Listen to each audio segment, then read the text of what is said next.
Saludo fraternal para todos nuestros hermanos, tanto los miembros de la congregación, a quienes saludo especialmente, así como a todos los hermanos que el Espíritu Santo les pone en sintonía con nosotros para recibir el consejo de la palabra de Dios.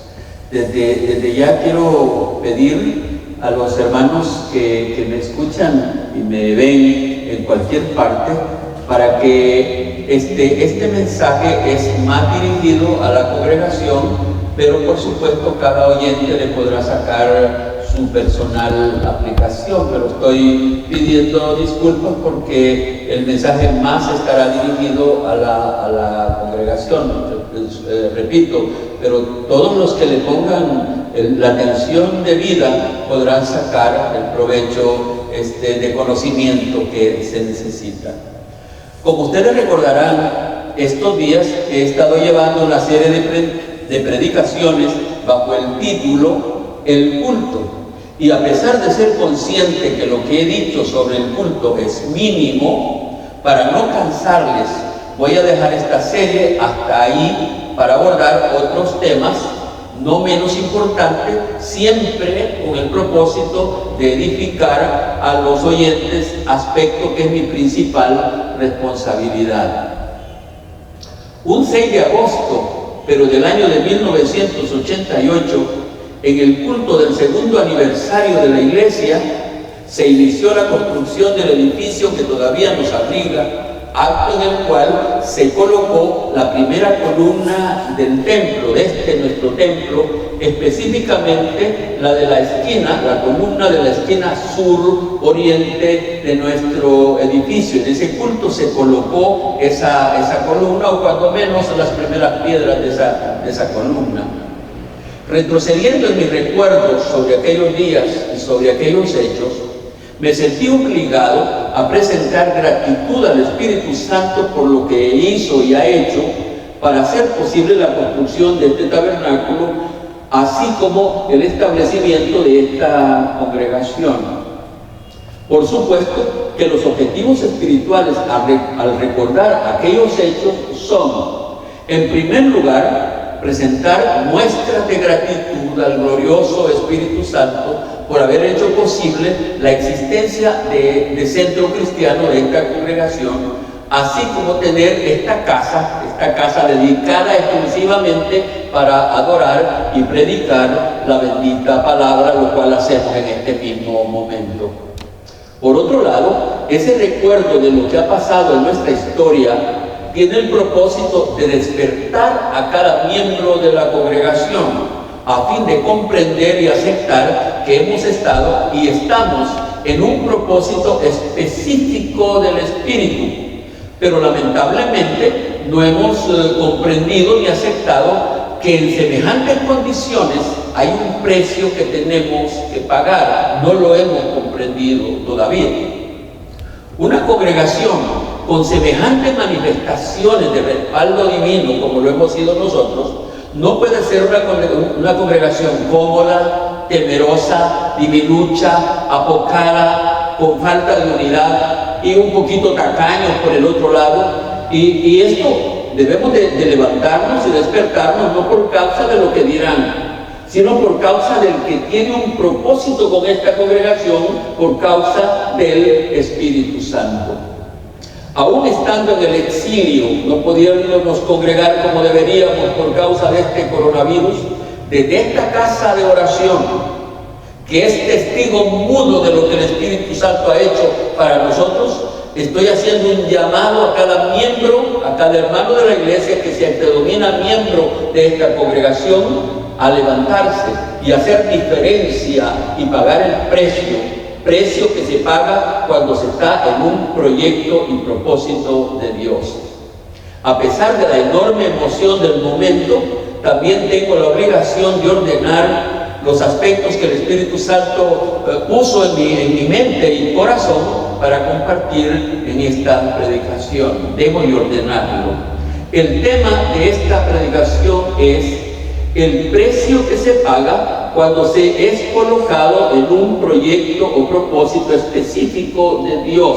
Como es mi estilo de predicador, vamos a repetir no solo el tema una o dos veces, sino que vamos a repetir aquellos postulados importantes del mismo, a fin de que cuando menos esos queden grabados en vuestra mente. El tema de hoy es el precio que se paga cuando se es colocado en un proyecto o propósito específico de Dios. Una vez más, y hoy quizás lo hago más despacio a fin de que quede más claro.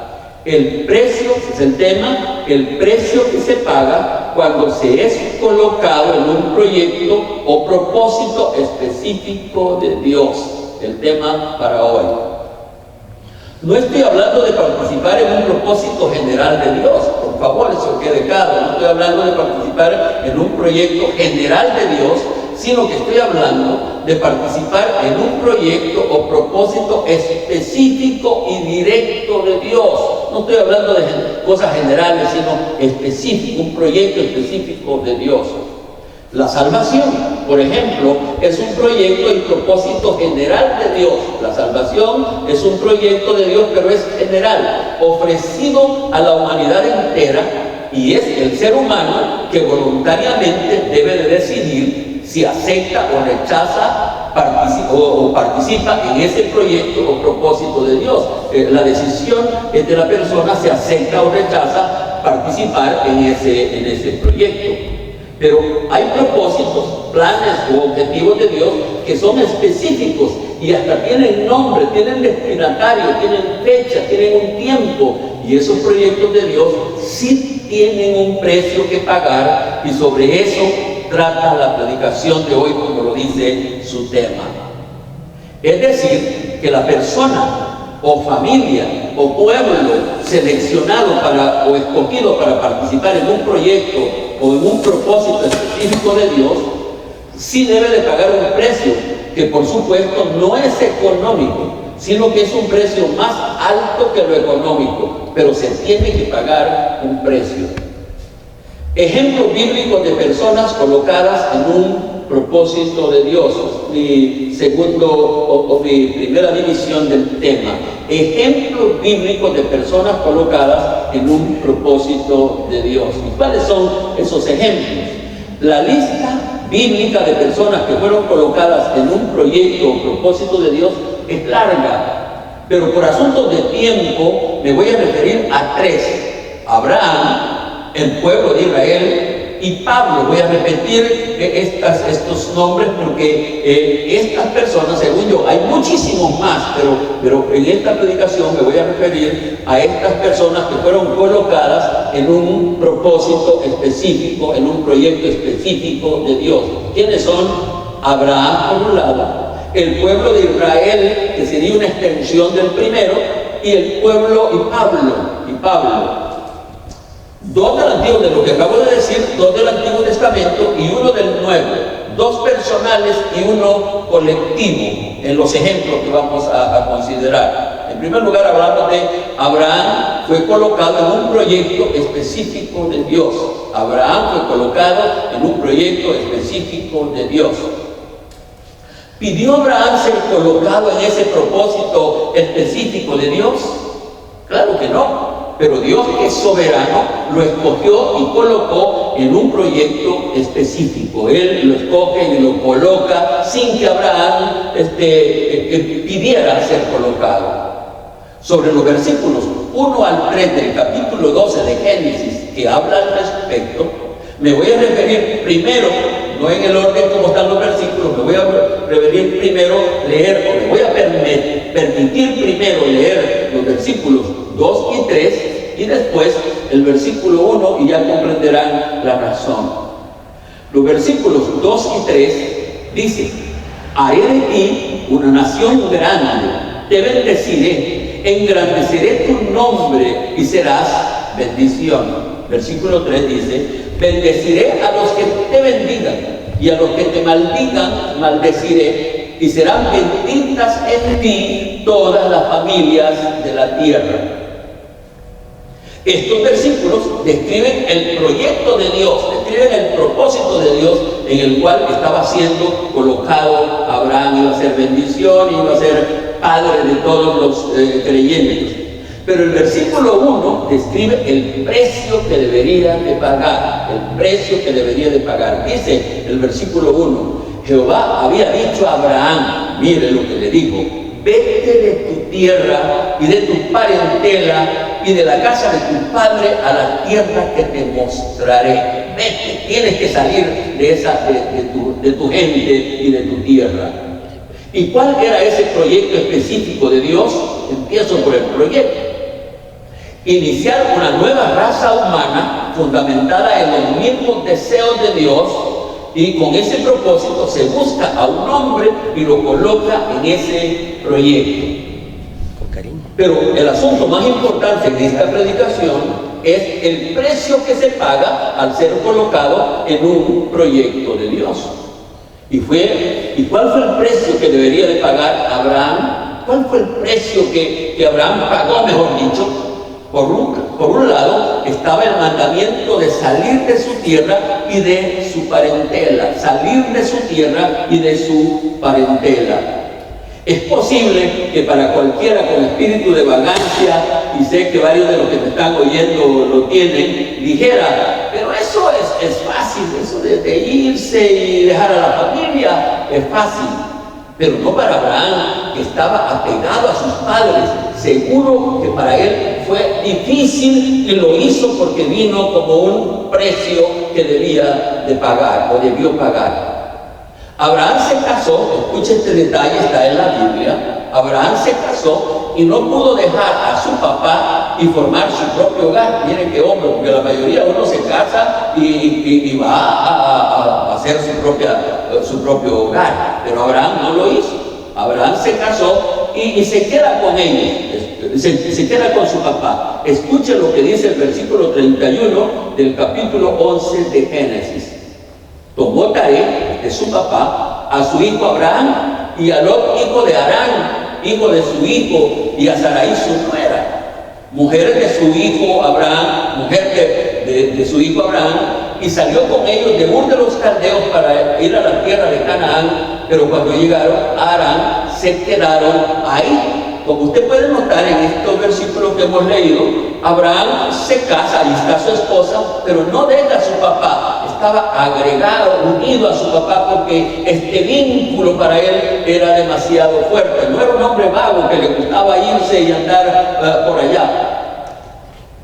El detalle del versículo 4 de Génesis 12 es admirable, es sorprendente, es increíble, especialmente al compararlo con nosotros. Se fue Abraham como Jehová le dijo. Mire, se fue Abraham como Jehová le dijo. Puntualmente, eso dice la palabra de Dios. Pero como ya lo dije, el asunto más importante de esta predicación es el precio que se paga cuando se es colocado en un proyecto de Dios. ¿Y cuál fue el precio que pagó Abraham? Fundamentalmente, el precio que Abraham pagó se puede resumir en creerle a Dios y obedecerle. Creerle a Dios y obedecerle, lo cual no es nada sencillo, especialmente cuando no se está hablando de palabras, sino de hechos. Si uno dice, yo obedezco, pero aquí no estamos hablando de palabras, de promesas vanas, aquí estamos hablando de realidades. Por cierto, que esas son nuestras debilidades. No es cierto que nosotros le creemos a Dios, le creemos al Espíritu Santo, no es cierto. Y mucho menos es cierto que nosotros obedecemos a Dios. Pero si en esas cosas de la misericordia y soberanía del Espíritu Santo fuéramos colocados Y el mensaje de hoy dice que hemos sido colocados en un proyecto y parece que así lo es. Debemos de aceptar que hay un precio que se tiene que pagar. Segundo ejemplo, el pueblo de Israel fue puesto en un proyecto de Dios. Quise traer el ejemplo de Israel porque es el que más se acerca a la comparación que yo estoy queriendo hacer de la congregación, de ustedes, los hermanos de la iglesia, porque por su forma colectiva, Israel era un pueblo y la iglesia también es un pueblo, y estoy hablando concretamente de Centro Cristiano, y yo esperaría que cualquier otra congregación que se vea identificada con nosotros, también esta predicación le pueda servir de mucha ayuda.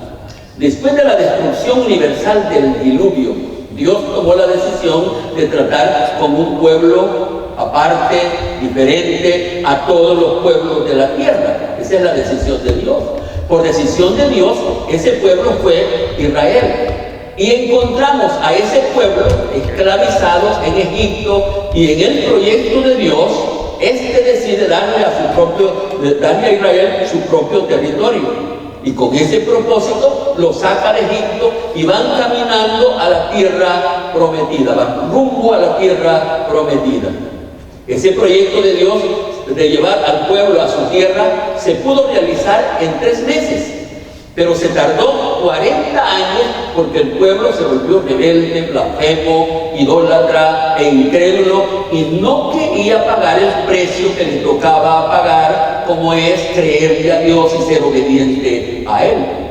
Pero como Dios tenía un proyecto con ellos, el proyecto siguió su marcha, y al fin el pueblo entró a la tierra prometida después de 40 años y después de que murieron todos los que salieron de Egipto, salvo Josué y Caleb. Tercer ejemplo, dije que hablaría de 3. Pablo de Tarso fue colocado en un proyecto del Espíritu Santo. ¿Pidió Pablo de Tarso ser colocado en un proyecto del Espíritu? Claro que no. Y en su lugar era contrario de la fe de ese proyecto. No solo lo pidió, sino que era contrario a ese proyecto. Pero el Espíritu Santo, que es soberano, lo colocó en su proyecto, lo es colocado en su proyecto. Hechos 1, 9 al 16, quise leer varios versículos porque van detallando más el proceso por el que pasa Pablo hasta llegar al punto final. Saulo, dice Hechos 9, 1 al 16, Saulo, respirando aún amenazas y muerte contra los discípulos del Señor, vino al sumo sacerdote y le pidió cartas para las sinagogas de Damasco, a fin de que si hallase algún hombre o mujer de este camino, los trajese presos a Jerusalén. Mas, yendo por el camino, aconteció que al llegar cerca de Damasco, repentinamente le rodeó un resplandor de luz del cielo, y cayendo en tierra oyó una voz que le decía: Saulo, Saulo, ¿por qué me persigues? Él dijo: ¿quién eres, Señor?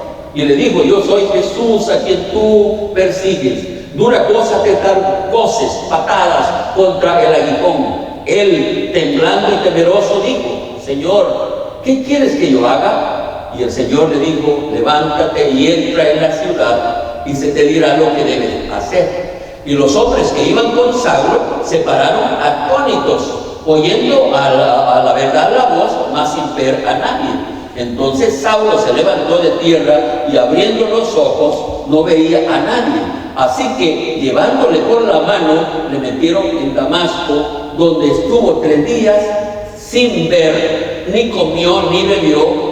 Había entonces en Damasco un discípulo llamado Ananías, a quien el Señor dijo en visión: Ananías. Y él respondió: heme aquí, Señor.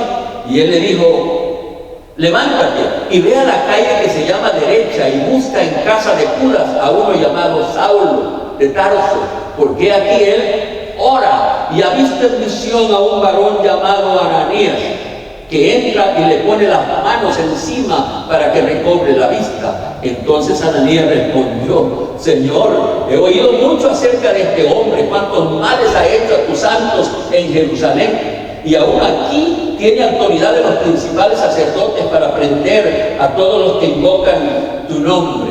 Y el Señor le dijo: ve, porque instrumento escogido me es este para llevar mi nombre en presencia de los gentiles y de reyes y de los hijos de Israel, porque yo le mostraré cuánto le es necesario padecer por mi nombre. Un hombre que fue colocado en un proyecto de Dios, un proyecto del Espíritu Santo.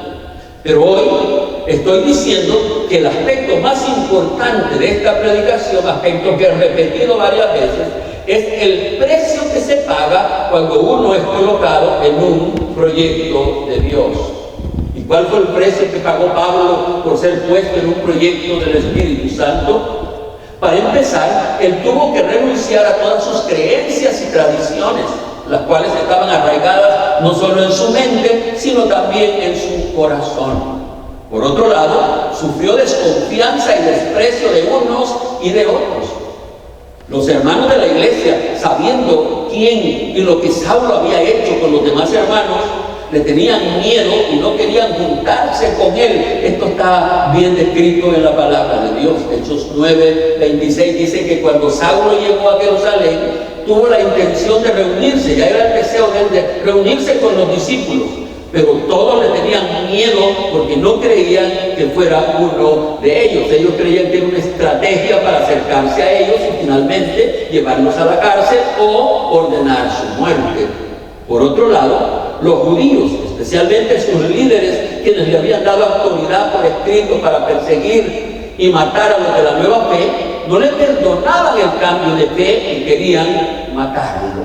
Hechos 9:23 dice: pasados muchos días, los judíos resolvieron en consejo matarlo, lo cual indica que el pobre Pablo no hallaba qué hacer. Lo odiaban unos y lo odiaban otros, pero Pablo estaba en un proyecto, había sido colocado en un proyecto del Espíritu Santo.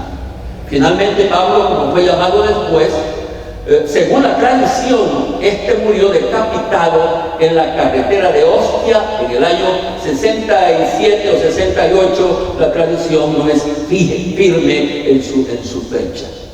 Y hoy estamos hablando del precio que se paga cuando uno es colocado en un proyecto de Dios.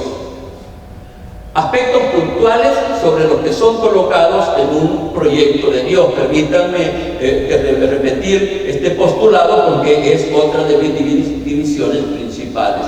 Aspectos puntuales sobre los que son colocados en un proyecto de Dios. Y les pido atención, voy a hablar de tres aspectos puntuales que tienen que ver con los que son colocados en un proyecto de Dios. En primer lugar, no son las personas las que piden entrar en un proyecto específico de Dios y no son ellos los que lo piden. Y si algunos lo piden, no saben lo que están pidiendo. Hay hermanos que dicen: yo le pido al Señor que yo quiero ser pastor. No sé por qué, si es porque dicen que hoy es el negocio más bueno ser pastor. Así dicen unos, aunque en esta pandemia no es el negocio más lucrativo que pueda haber. Pero miren lo que dice Mateo 20, 21 y 22. Mateo 20, 21 y 22. Él le dijo: ¿qué quieres? Ella le dijo, está hablando el Señor, ya lo vamos a comprender. Él le dijo: ¿qué quieres? Ella le dijo: ordena que en tu reino se sienten estos dos hijos míos, el uno a tu derecha y el otro a tu izquierda. Entonces Jesús respondió y dijo: no sabes lo que pedís, no sabes. ¿Podéis beber del vaso que yo he de beber y ser bautizados con el bautismo con que yo soy bautizado? Yo pudiera decir: ¿pueden pagar el precio que yo voy a pagar? Y lamentablemente en su ignorancia ellos dijeron: sí podemos. Y fueron algunos de los que unos días después lo estaban negando. En la historia de los proyectos de Dios hay muchas personas que ellos se han colocado en esos proyectos y lo seguro es que por no ser lo correcto las cosas saldrán mal. Si no aquí, será allá, al otro lado, en la otra vida, que seguramente saldrán mal. Dice Mateo 7, 22, 23. Aquí están personas que se colocaron en un proyecto, pero que no los había llamado el Señor para que estuvieran en ese. Muchos me dirán, dice Mateo 7, 22, 23, muchos me dirán en aquel día: Señor, Señor, ¿no profetizamos en tu nombre? Y en tu nombre echamos fuera demonios, y en tu nombre hicimos muchos milagros. Y entonces les declararé: nunca os conocí, apartados de mí, hacedores de maldad. En segundo lugar, el segundo aspecto que quiero tratar de esto, de las personas que son puestas en un proyecto o plan de Dios, en segundo lugar, siempre se tiene un precio que pagar. El que fue colocado siempre tiene un precio que pagar, sin ninguna excepción. No hay ningún caso en la Biblia, ni una persona que fue puesto en un proyecto de Dios, incluso hoy en la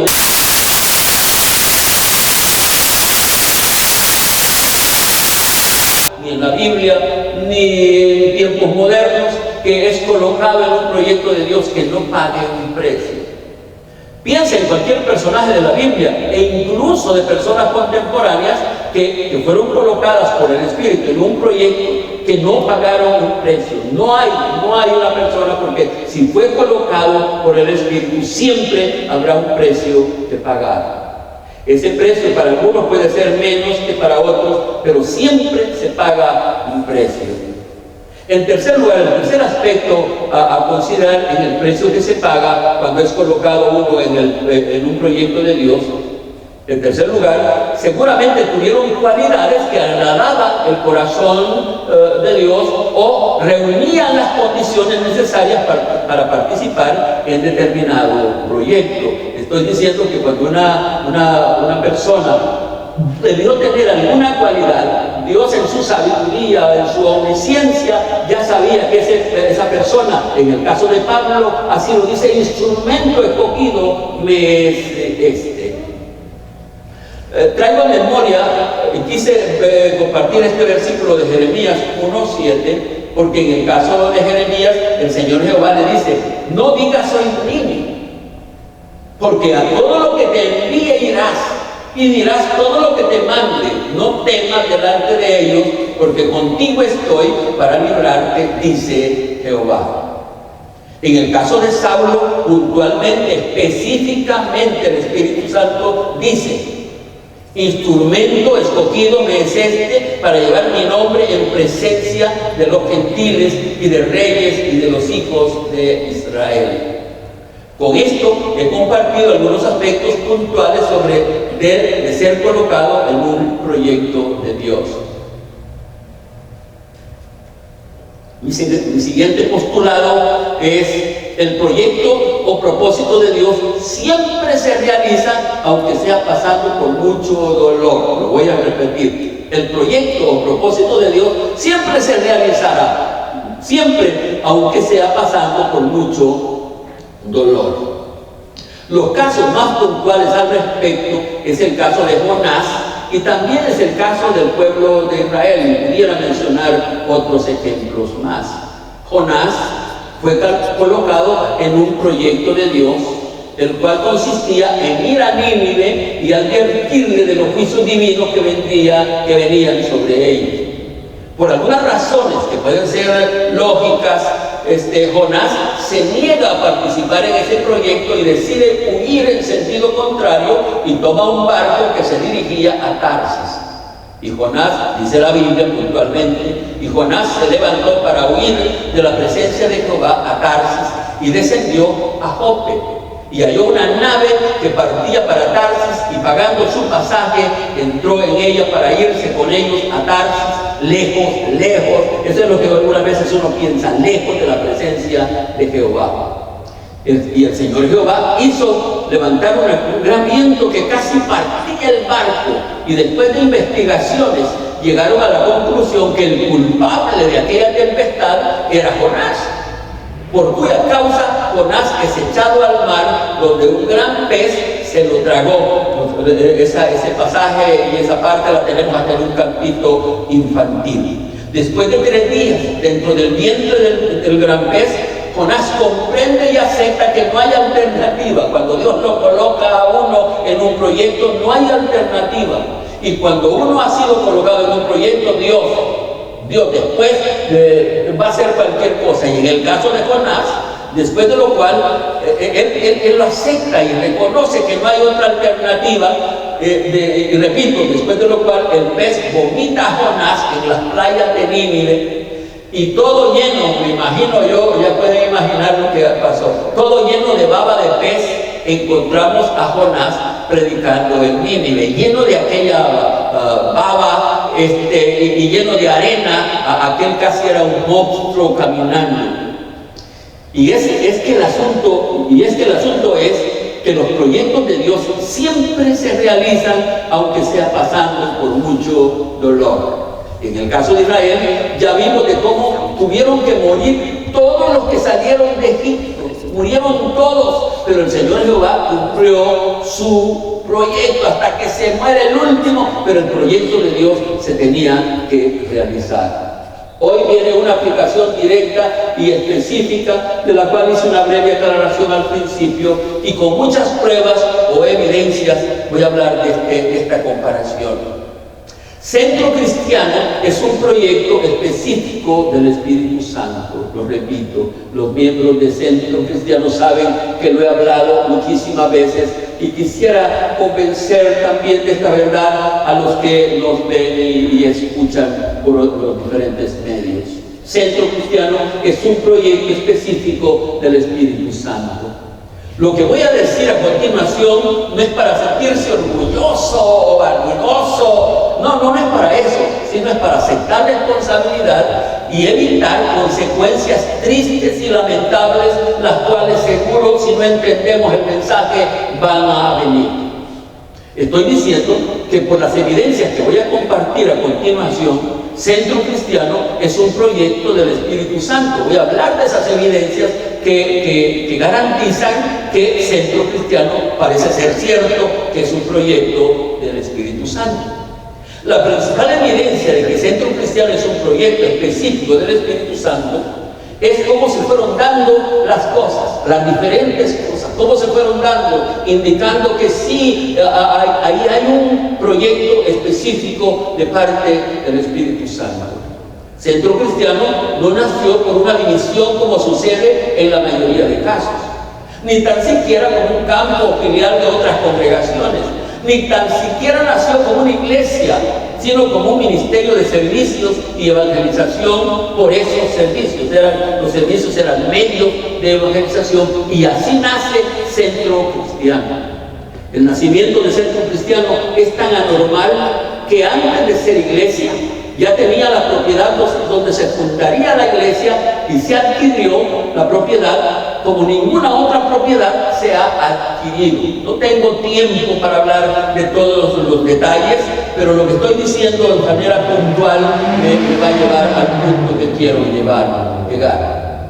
Se trató el terreno, se negoció el terreno sin tener un centavo para comprarlo, y la primera donación se recibió porque el Espíritu Santo le dijo al donante, le dijo a ese hermano que ofrendara el dinero del anticipo de la compra, porque él se lo pagaría después. Y por supuesto, a Dios gracias, el hermano fue obediente, y así recibimos la primera donación para darnos como anticipo de esta compra.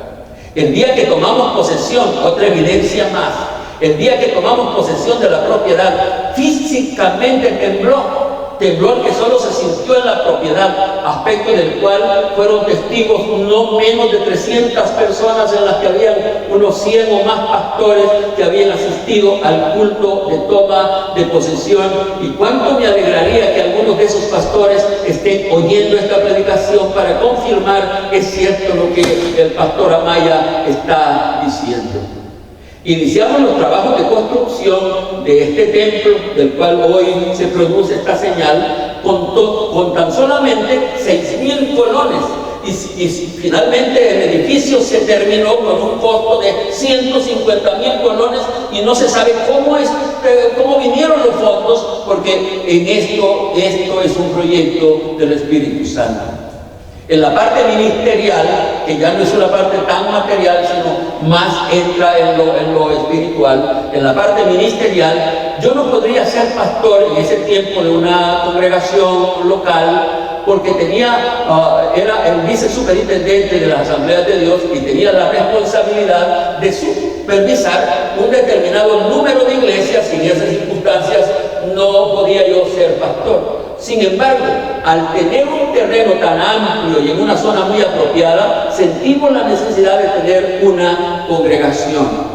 Estoy diciendo que cuando Dios coloca a alguien en un proyecto, este tiene que pagar un precio, aunque él no lo haya pedido. En el caso mío, yo no pedí este proyecto, fui colocado en ese proyecto y ese fue mi caso, que tuve que pagar algún precio. No tan alto, debería decir, pero sí he pagado precio. Hay una parte que no está en mis notas, pero que es parte del precio que he pagado.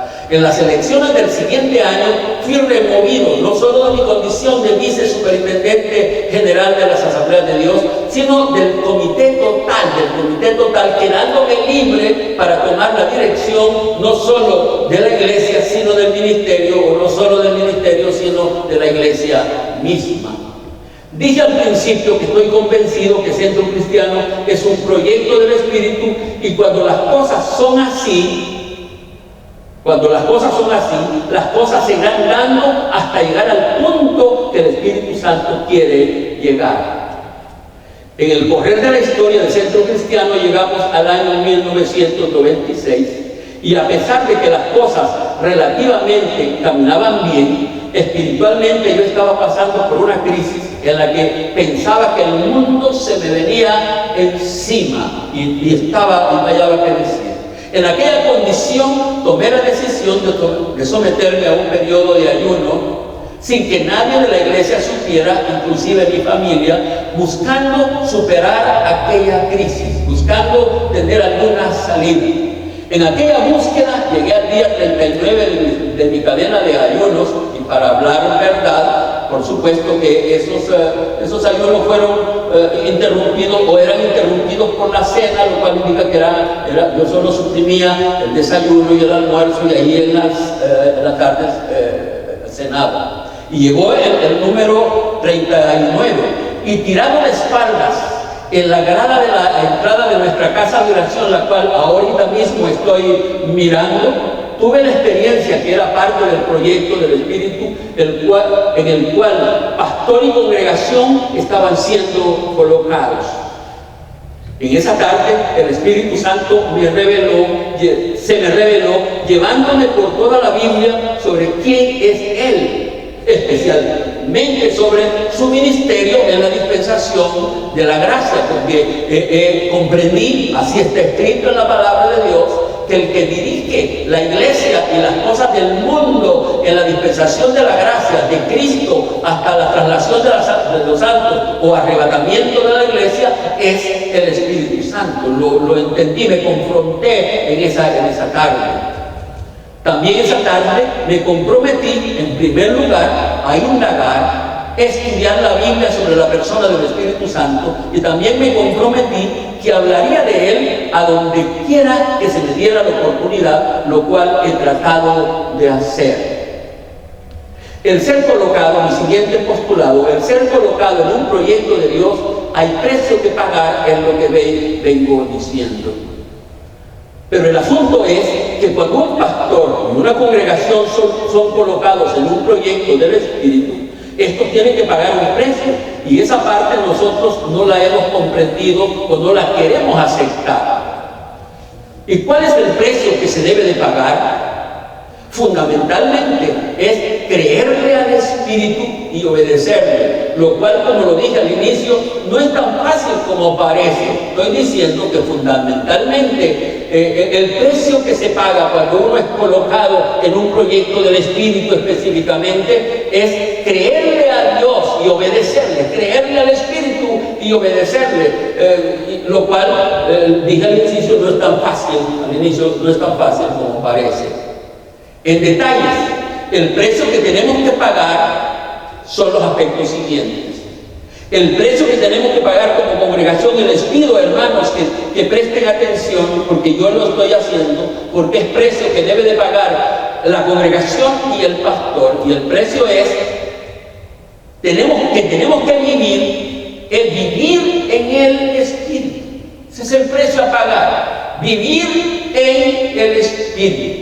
Dice Gálatas capítulo 5, versículo 25, si vivimos por el Espíritu, andemos también por el Espíritu.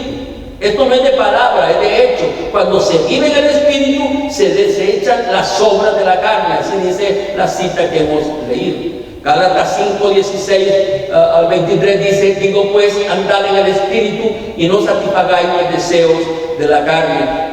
Porque el deseo de la carne es contra el Espíritu y el del Espíritu es contra la carne, y estos se oponen entre sí para que no hagáis lo que quisierais. Ya pueden imaginar cuál es el problema que tenemos, que tiene la iglesia y tengo yo, porque tenemos que renunciar a esas obras de la carne, y todo lo que hacemos casi anda alrededor de la carne. Pero si queremos pagar el precio, y ese es el precio que se nos pide, es que tenemos que vivir en el Espíritu. En detalles, el precio que tenemos que pagar es vivir una vida plena, que se disfruta sin importar las circunstancias, esa vida abundante de la que dijo el Señor Jesucristo, que del interior brotarían como ríos de agua viva. Esto hablando de la vida abundante. Esa vida abundante, por supuesto, la vivieron los apóstoles. Hechos capítulo 16, versículo 23 al 25 dice, después de haberles, referencia sobre Pablo, después de haberles azotado mucho, los echaron en la cárcel, mandando al carcelero que los guardase con seguridad, el cual, recibiendo este mandato, los metió en el calabozo de más adentro y les aseguró los pies en el cepo. Pero a medianoche, mire lo que dice la palabra, pero a medianoche, orando, Pablo y Silas cantaban himnos a Dios, y los presos les oían hablar. Esa vida abundante es el otro precio que debe de pagar Centro Cristiano. Y este tiempo, esta crisis en la que estamos en este momento, nos ha evidenciado que estamos muy lejos de tener vidas abundantes, porque hemos andado tan miedosos y hemos estado metidos, y la mayoría pensando en que ya no vamos a volver y no deberíamos de volver a tener un culto, porque eso nos va a afectar físicamente o por esta pandemia. En detalles, el precio que tenemos que pagar es hablar con poder las buenas nuevas del Evangelio. Dice Hechos 1:8, pero recibiréis poder cuando haya venido sobre vosotros el Espíritu Santo, y me seréis testigos en Jerusalén, en toda Judea, en Samaria y hasta lo último de la tierra. El proyecto del Espíritu se realizará. El proyecto del Espíritu con Centro Cristiano se realizará. Yo quiero pronunciarlo hoy, asegurarlo hoy, que si es cierto, yo creo que si es cierto que el Espíritu Santo tiene un proyecto con Centro Cristiano, ese proyecto se va a realizar, ya sea con nosotros, o después de que, ya sea con nosotros después de mucho dolor, o ya sea con nuestros hijos después que hayamos muerto nosotros. Pero el proyecto del Espíritu se va a realizar, porque los proyectos del Espíritu se realizan. Y yo esperaría, y por eso este mensaje para llamar a la congregación, a despertarnos. Hemos caído, hemos sido puestos en un proyecto del Espíritu, y no tenemos otra alternativa, como no la tuvo Jonás, como no la tuvieron los otros hombres de Dios, sino que debemos de levantarnos y empezar a hacer las cosas como el Espíritu Santo quiere que las hagamos. Que el Espíritu Santo bendiga sus vidas y la mía.